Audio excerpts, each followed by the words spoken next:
We're very delighted to be joined by AUC's 13th President, Dr. Ahmed Dallal, on the sidelines of his inaugural ceremony.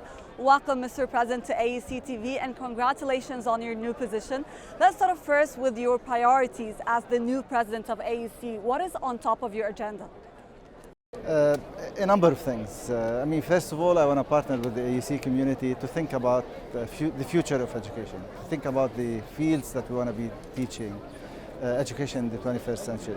There are a number of emerging fields in higher education in general and fields that speak to the needs of Egypt and Cairo, and we need to be thinking about those and thinking about them collectively. Of course, we will not be able to do everything, but there are key areas, key niche areas that correspond and build on the capacities that we have already at AUC that we should be working on, or in some cases build capacity out of scratch.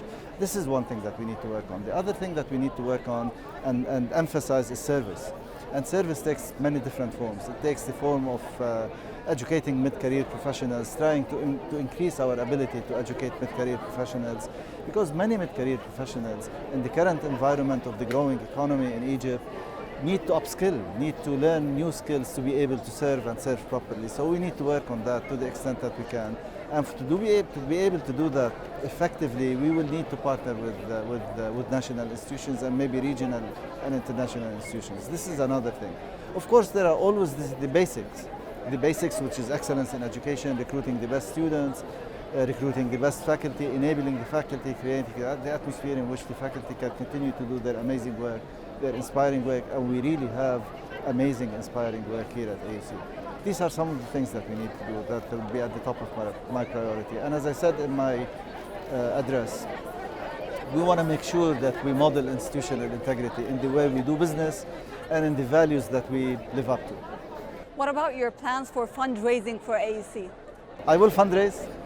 The fundraising primarily revolves around ideas.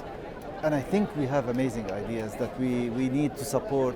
We will go to the community, we will go to our friends and to the community, and we'll let them know about the great work which is being done here at AUC in a variety of areas and variety of fields, all of them very relevant, speak to the needs of the future, and hopefully we'll be able to find support for the work that we're doing from this community.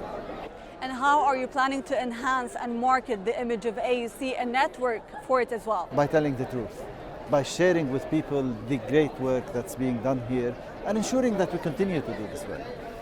I really think, I personally am inspired. I'm meeting, I don't know everyone, but everyone that I've met, the faculty that I spoke to are doing amazing work, and they actually have students who are working with them and who model the type of student of the future that will be able to serve and serve well. So I think we have a great story to tell. If it's not honest, it will not work. People are smart. But I think we have a very great, honest story that we can tell, and we will tell it. In case there's a huge increase, of course, for sure, in case there's an increase in the COVID-19 cases on campus, how are you planning to deal with such an issue? What is your strategy? So listen, everyone has every right to be worried. I am worried. I have a child, I'm worried about, even I'm not young and so on and so forth. The word initially, when we first hit with the pandemic, we all hunkered down, we all stayed at home, thinking that by in 2 months it will be over, by the summer it will be gone. Everyone was saying, oh, of course, like all flus, it will be gone by the summer. We waited and waited and waited. It didn't end, and it will not end anytime soon. Maybe, hopefully, it will in a year or two, but we cannot wait any longer. Economies can no longer be paralyzed. Countries has to go back to work. And education happens in communities. Our students suffered because of it was a great act of ingenuity to be able to teach remotely, to deploy new technologies and teach remotely so that we're not completely disconnected. But it's not ideal education. Education happens in communities. So we have to come back. And we have to come back and do it carefully and very cautiously and be ready, agile and ready to adjust to emerging situations. So what happens if there is an increase? We'll step back, we'll maybe suspend, or initially we'll try to isolate where the cases are and contact trace and so on. If that doesn't work, if we're forced to close down, we'll close down for a week or 5 days or whatever. Again, we'll follow the science in that. We'll follow the instructions from the public sector, we'll follow the science, but we'll come back. we have to resume normalcy to the extent that we can, and we have to do it with the maximum safety we could introduce. AUC's 13th President, Dr. Ahmed Dallal, thank you so much for joining us today on AUC TV. Thank you so much and congratulations.